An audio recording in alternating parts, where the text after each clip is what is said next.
You would think someone who blew the whistle in deep red Kentucky would be rewarded for identifying a scam that allowed illegals to get driver's licenses with forged documents and cash bribes. It's really dangerous. But according to a Louisville DMV employee, she didn't get praised at all. In fact, she got fired from her job. Newsmax crime correspondent Jason Matera has the details for us this morning.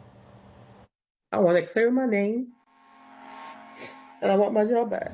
At a Louisville DMV, the place meant to vet safe and legal drivers, some clerks were instead allegedly making money in a dangerous side hustle. Undocumented workers would come in to the office. They would be bypassed without even taking a permit test or taking a drug test. They would then be paid under the table. They would be paid $200 a person. Melissa Mormon, a 3-year employee working at the NIA Center branch, says illegals would walk in with fake birth certificates, social security cards, and utility bills. 2 co-workers, according to Mormon, would then give them the fast pass treatment. No lines, no tests, just licenses for cash. My ID was being used in order to pin me into this scam. Her whistleblower letter, dated October 29, 2024, warned management that her employee credentials were being used, even when she wasn't at work. Investigators later said that her ID popped up in more than 2,000 shady transactions. They actually took my phone and looked through all my messages. They looked through my Cash App. They looked through my Zelle, just to prove they know I didn't wasn't involved in any of this business picture. Mormon says she turned over everything to clear her name, but after getting grilled 3 times in just one day, she was fired over the phone. I want to clear my name.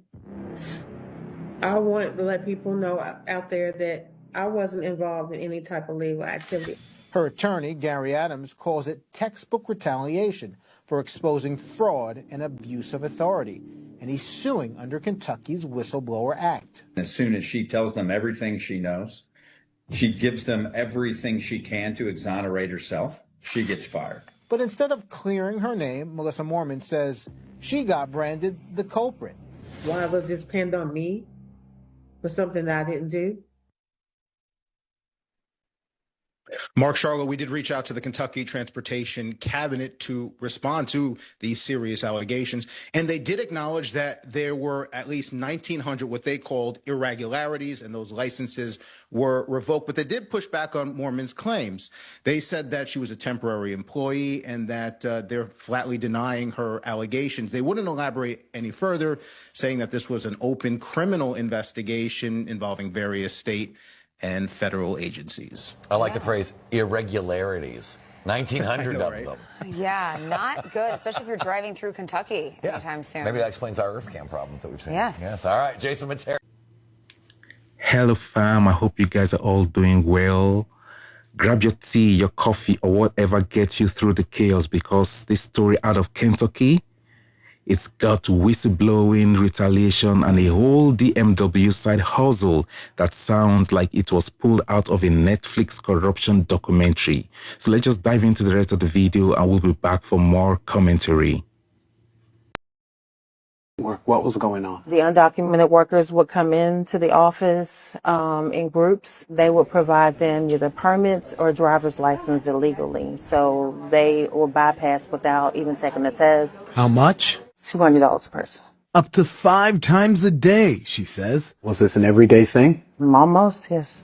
I first reported on the driver's license fraud investigation in April after getting my hands on one of the state's revocation letters. We learned the Transportation Cabinet sent more than 1,500 of them in 5 months, telling drivers their license was issued in error and must be returned or they could be criminally charged. At the time, state officials confirmed at least 2 terminations, and ongoing state and federal investigations focused on the NIA Center in West Louisville and the E-Town license branch. But they denied all of our records requests, withholding 2,300 documents on the fraud. Mormon's story fills in the blanks. I found out it may have been going on for a couple of years before it was found out. We're told it wasn't as simple as people getting state-issued driver's license or permits without taking a test. She says 2 of her colleagues at the NIA Center approached her with a business venture, asking if she wanted to get in on the scheme. I was asked to bring certain customers in, and they are brought in to me without signing in. And you would scan their documents as usual. Documents made to look legitimate, like birth certificates and social security cards, according to the letter she wrote to the state. But a key to pulling off this scheme was making sure the required Homeland Security screening was never run. I start getting these emails saying, are you doing this? Are you doing this? Are you doing this? And that's where it unraveled. She says those workers were using her login, a password she says her bosses made her share, as all workers at the driver's license branch did not have their own. And Mormon was training to be. So, breaking news, a black woman has lost her job because she exposed her coworkers of they were selling driver license and permits to illegal immigrants. This happened over in Kentucky, Louisville, and some other location where you can get your driver license stuff. And they were charging these immigrants $200, and these immigrants would come in and they would actually make them false birth certificates and stuff so that they can get their driver license. And they were actually using this woman's password, her login, to do all of this. And she the one who got fired. And the other locations that this happened at, they are covering up, saying like they ain't did nothing. But hopefully she sues them and get paid. Because this is a mess. A true mess. Welcome back, guys. So let's break this down. In Kentucky, deep red territory where you will expect folks to cheer everyone blowing the whistle on immigration fraud. A DMW worker named Melissa Mormon says she tried to do exactly that. According to her, undocumented folks were walking into the office with forged documents, fake birth certificates, fake social security cards, fake utility bills, and walking out with a driver's license. No tests, no wait, no hassle, just cash under the table. Melissa claimed this wasn't a one-off. This was systematic. She says co-workers were charging $200 per license, and her own employee credentials were being used to make the fraud look legit. Her name was tied to over 2,000 shady transactions, and instead of being rewarded for speaking up, she got fired over the phone. Now, let's pause right here. The surface level story is about immigration and forged documents, but if we zoom out, it's about systems of accountability, whether you are talking Kentucky, California, or anywhere in between. When institutions that are supposed to enforce rules are themselves bending those rules for profit, you've got a real crisis. And here's the irony. Kentucky politics has been defined by tough talk on immigration and law and order. Yet, if Melissa's story holds, the very office meant to keep the rules safe was allegedly part of the hustle. That disconnect is wild. Now, let's talk retaliation. Melissa wrote a whistleblower letter. She turned over her phone, her cash app, her Zelle records, everything. Investigators even admitted she didn't have the money trail. But after 3 rounds of questioning in one day, boom, fired. That's the part that's alarming, because whistleblowers are supposed to be protected under state law.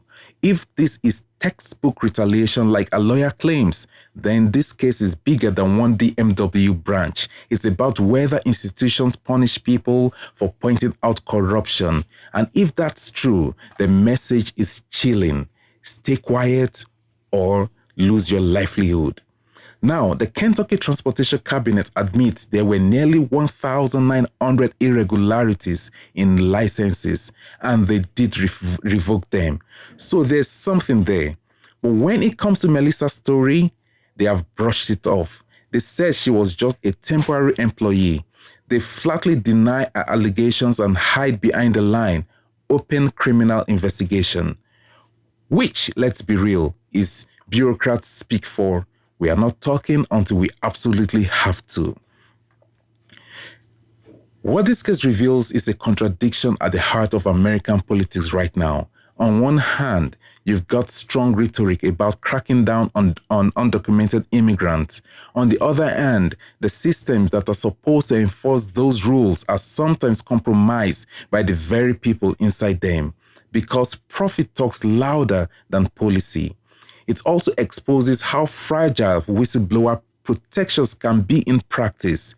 You can have laws on the books, but if a regular employee can be discarded after flagging fraud, what does that say to everyone else watching? It says, keep your head down, don't rock the boat. And when nobody rocks the boat, corruption thrives. So here's the takeaway. This isn't just a Kentucky story. It's a question about trust.